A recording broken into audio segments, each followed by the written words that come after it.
wabarakatuh. Selamat pagi semua. Hari ini saya akan menjelaskan tentang materi IRD, ya, Entity Relationship Diagram. Jadi seperti yang kita ketahui bahwa dalam mendesain suatu database ini harus dalam membuat suatu database ini harus ada desainnya. Ya. Kemudian ada beberapa langkah dalam mendesain. Yang pertama dengan menggunakan teknik IRD. IRD ini kepanjangan dari Entity Relationship Diagram. Kemudian teknik kedua ada teknik normalisasi. Jadi seperti misalnya membangun suatu gedung itu kan juga butuh desain, ya. Ada berapa ruangan, kemudian tamannya terletak di mana, ini adalah desain. Sebelum membuat ini pasti perlu yang namanya desain. Sama dengan database, sebelum membuat ini perlu yang namanya desain. Ya, baru nanti ketika desain sudah jadi baru mengimplementasikan seperti itu. Apalagi kalau nanti membuat sistem database di sebuah perusahaan besar, maka perlu yang namanya desain ini. Kalau mungkin ada yang bertanya kenapa perlu desain gitu ya, karena agar data yang dikelola nanti itu benar-benar memenuhi standar yang dibutuhkan, ya. Itu perlunya kenapa diperlukan desain database. Oke, kita langsung masuk ke IRD. IRD ini kepanjangan dari Entity Relationship Diagram, ya. IRD merupakan suatu diagram yang berisi komponen, himpunan entitas, dan himpunan relasi yang dilengkapi dengan atribut-atribut. Jadi dalam database itu nanti ada entitas. Entitas itu adalah penyusun dari database. Jadi kalau misalnya katakanlah lah kita punya ruangan kelas gitu. Entitasnya apa saja, penyusunnya di dalamnya apa saja, ada mahasiswa, dosen misalnya. Kemudian ada ruangan. Kemudian ada LCD. Ini adalah penyusunnya. Nah, dalam database itu nanti juga penyusunnya apa saja. Misalnya database akademik, data yang bisa direkam apa saja, dosen misalnya, mahasiswa. Dan ini biasanya perlu survei dulu ke perusahaan yang akan dibuat datanya, akan dikelola database-nya. Jadi nanti melakukan survei, kemudian akan dilihat datanya apa saja yang dibutuhkan, gitu ya. Apa saja yang perlu direkam. Ini nanti dikelompokkan dalam suatu entitas. Katakanlah misalnya perpustakaan, maka di situ nanti ada entitasnya. Apa saja yang direkam, buku, pegawai, peminjaman, kemudian misalnya anggota, ini direkam. Itu adalah entitas, ya. Jadi IRD nanti itu membuat diagram apa sih relasi antar entitas tersebut. Jadi nanti kalau IRD sudah dibuat akan jelas tabel apa saja yang dibutuhkan dalam database tersebut. Kemudian apa hubungan antar masing-masing database, apa kolom-kolom dalam tabel tersebut, nanti akan jelas. Oke, yang pertama istilah dalam IRD ini ada entity. Entity merupakan himpunan objek setiap orang, benda, serta lokasi baik abstrak maupun nyata, di mana data pada umumnya entitas diberi nama kata benda. Jadi entitas itu harus dalam bentuk kata benda, dan itu merupakan suatu kesatuan. Misalnya mahasiswa, maka ditulis entitasnya mahasiswa, bukan namanya masing-masing. Misalnya Fendi gitu, bukan, ya, tapi dalam satu kesatuan. Mahasiswa, karyawan, mata kuliah, dosen, ini adalah entitas. Jadi entitas tadi adalah penyusun dari database. Entitas nanti disimbolkan dengan persegi panjang seperti ini. Kemudian di dalamnya nanti nama entitasnya. Jadi misalnya persegi panjang, nama entitasnya mahasiswa, maka nanti membuat persegi panjang, kemudian di dalamnya ada tulisan mahasiswa. Kemudian atribut. Jadi entitas itu kan punya ini ya, identitas, atau entitas itu bisa dikatakan punya ini apa namanya, ciri khas gitu ya. Kalau mobil misalnya, maka ciri khasnya kan warnanya apa dan lainnya gitu ya. Maka di sini sama juga nanti entitas punya atribut. Misalnya mahasiswa, atributnya apa? Mahasiswa itu dijelaskan dengan data apa saja, NIM, nama, jurusan gitu ya. Kemudian kalau dosen apa? Nomor induk dosen, nama, kemudian keahlian misalnya. Itu adalah atribut dari entitas. Jadi entitas itu bisa dijelaskan dengan apa? Nah, penjelasannya itu nanti atribut itu. Ya. Jadi misalnya ini mahasiswa. Mahasiswa itu kan nomor pokok mahasiswa. Ada mahasiswa, ada tanggal lahir, ada alamat. Nah, nanti nulisnya seperti ini. Jadi kota ini adalah entitasnya, sedangkan elips ya, simbol atribut itu elips, ini adalah atributnya. Jadi setiap entitas terdiri dari beberapa atribut untuk menjelaskan entitas tersebut. Jadi mahasiswa itu data apa saja sih yang direkam gitu ya, ada NIM, nama, jurusan dan sebagainya. Itu atributnya. Kemudian selain entitas dan atribut, nanti ada relasi. Relasi disimbolkan dengan belah ketupat. Relasi nanti adalah menggambarkan hubungan antar entitas. Jadi misalnya mahasiswa dan dosen, hubungannya apa? Dosen mengampu mahasiswa, maka nanti disimbolkan dengan belah ketupat, di tengahnya adalah penjelasan dari relasi tersebut. Ya, jadi penjelasannya seperti itu. Nah, relasi itu nanti seperti ini misalnya. Yesi ya, dengan NPM sekian itu mengambil struktur data. Maka di sini mahasiswa berelasi dengan mata kuliah. Martin mengambil basis data, maka di sini ada relasinya. Nah, ini adalah relasi. Nanti digambarkan dengan IRD. Simbol relasi adalah belah ketupat. Saya ulangi, simbol entitas adalah persegi panjang, simbol atribut adalah elips, kemudian simbol relasi adalah belah ketupat. Kemudian link ini adalah garisnya. Jadi seperti mahasiswa menjelaskan atribut, ini kan ada garis-garisnya. Nah, garisnya ini adalah link, namanya link ya.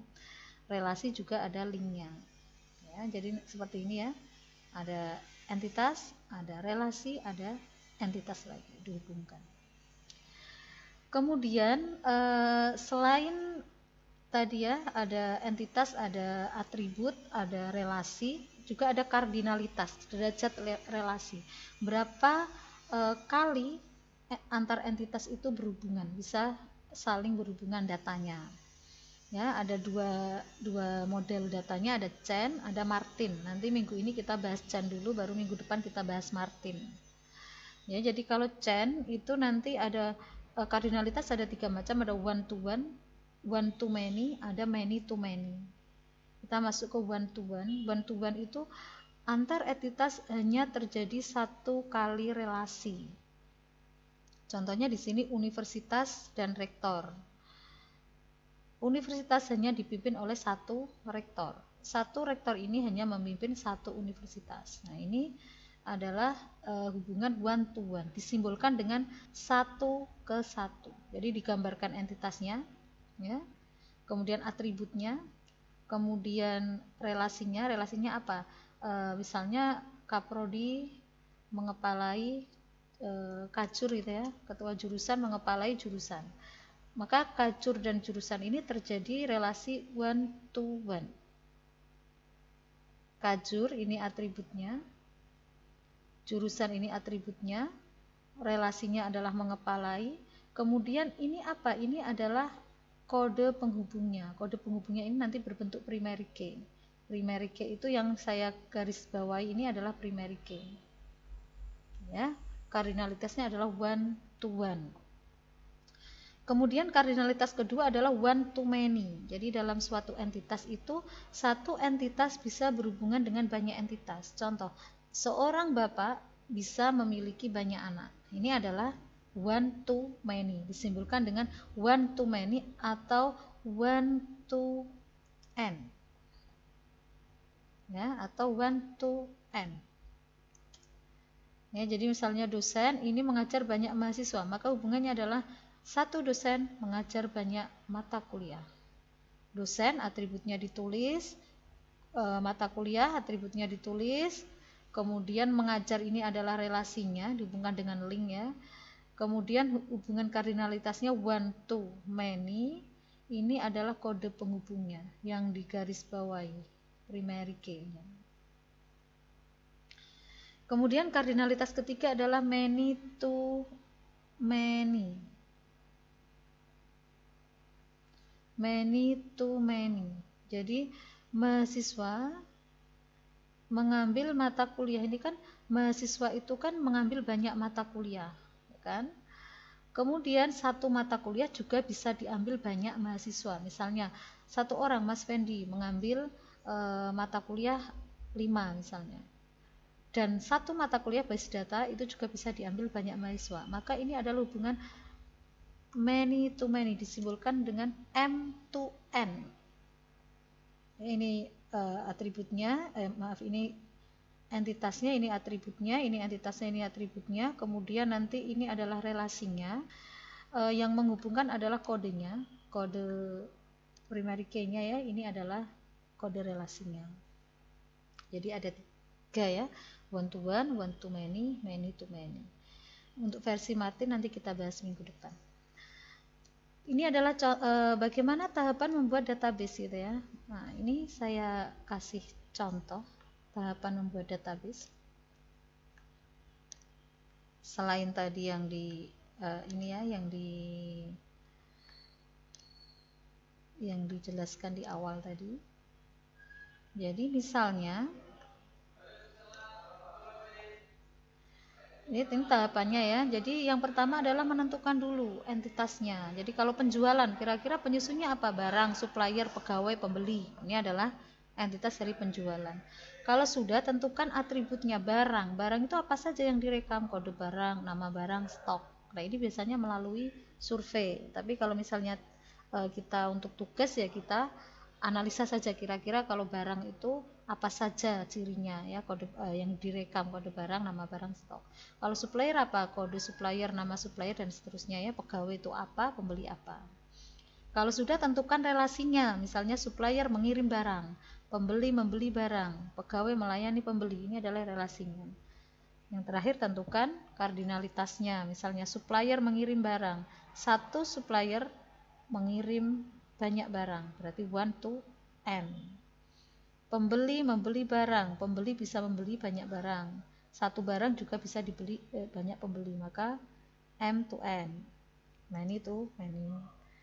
Kemudian pegawai, misalnya ini juga harus dilihat. Kalau pegawainya cuma satu berarti hubungannya 1 to many, tapi kalau pegawainya banyak ya many to many gitu ya. Jadi kira-kira hubungannya itu misalnya pegawai dan pembeli. Nah, pegawainya cuma satu berarti kan satu pegawai melayani banyak pembeli, berarti kan 1 to many. Tapi kalau pegawainya banyak berarti kan banyak pegawai melayani banyak pembeli gitu ya. Tuh. Kemudian kamus data kita bahas pertemuan mendatang. Nah, ini contohnya. Banyak ya di internet contohnya ya. Misalnya ini relasi IRD dari perpustakaan, misalnya buku dipinjam anggota ya, buku dipinjam anggota, relasinya pinjam. Nah, buku ini atributnya ini meminjam, ini anggota ya. Nanti bisa melihat contoh-contoh relasinya. Nanti akan saya kasih ini ya tugas, nanti saya kirim via Classroom. Demikian, selamat pagi, assalamualaikum warahmatullahi wabarakatuh.